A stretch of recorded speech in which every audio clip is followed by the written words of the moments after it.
Hey everyone, it's Alexander Robinson. Welcome to the channel, and welcome to a brand new set of retro movie reviews. We've got the supposed final Mission Impossible movie coming out next month.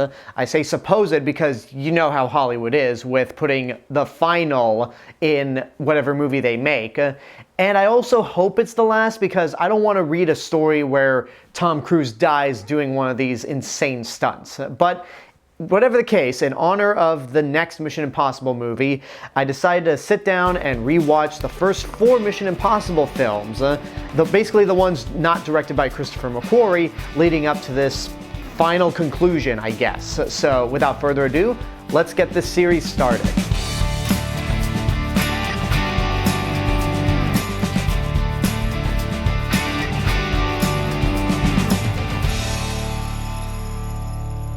And of course, we're going to start off with the first film in the Mission Impossible series, simply titled Mission Impossible. It was directed by Brian De Palma, came out in 1996, and was written by David Koepp and Robert Towne. Considering how much the franchise has evolved, I guess a lot of people forget that this is actually based off a TV series. So with this first movie, we follow Ethan Hunt, played by Tom Cruise, a character who is not in the TV series.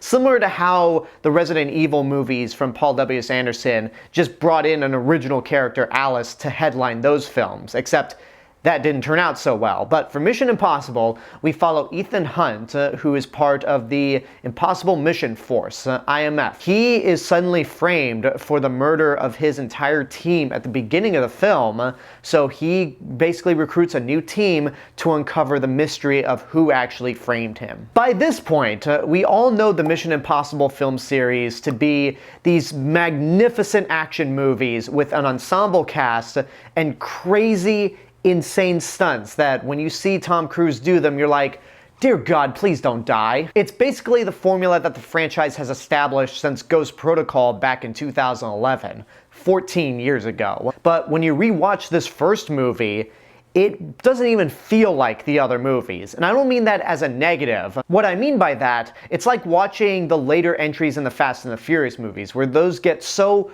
over the top and unbelievably stupid, sometimes for better, but sometimes for worse. And then rewatching that first movie from 2001 and going, how are these even connected? That's what it's like rewatching the first Mission Impossible. But, you know, I gotta say, it's actually a really good movie. I never grew up with the TV show. I never even watched a single episode. I'm not familiar with the Mission Impossible franchise outside of the film series. But apparently a lot of Mission Impossible fans at the time did not take too kindly to this film. But if there's one thing that I recognize from the TV show that the later movies would basically play up, it's the team aspect, which this movie doesn't do at all. The whole plot of the movie, like I said, is Ethan Hunt trying to uncover who was responsible for killing his team at the beginning of the film. And they waste no time getting rid of every one of his team members in the beginning. There is another team of people that come in to help him solve this mystery, but they don't really leave that much of an impression. I mean, there's Ving Rhames, who's Luthor, and he's been a constant presence in all these movies.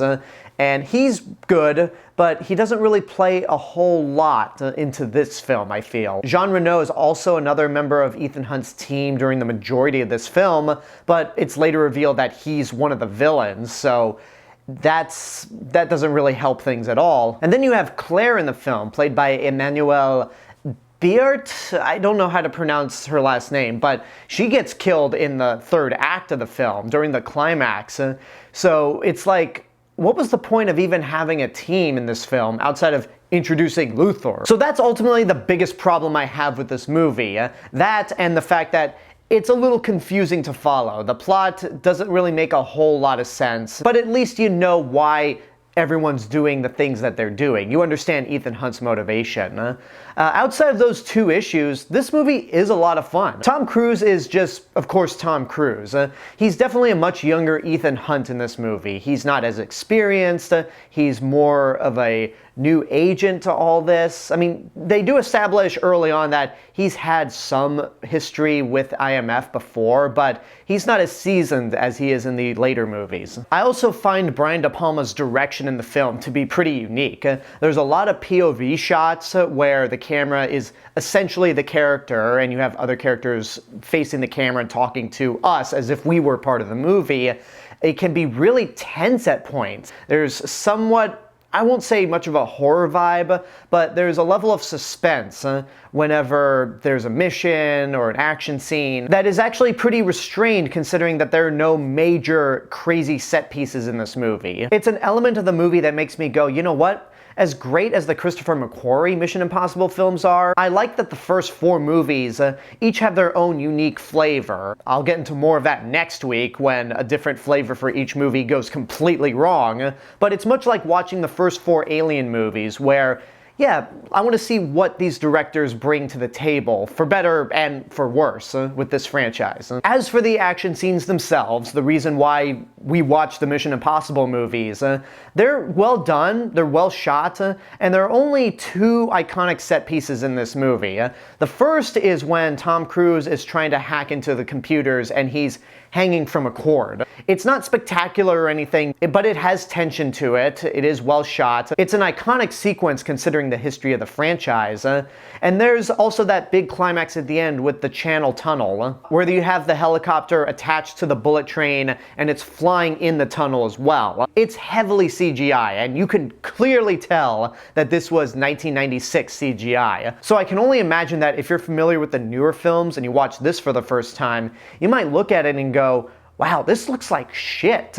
And I admit it doesn't hold up VFX-wise, but the tension is there. There are so many points in this movie, so many close calls that put me on the edge of my seat when I was watching it. But again, it doesn't hold a candle to the big set pieces that would come later in the franchise. But you know what?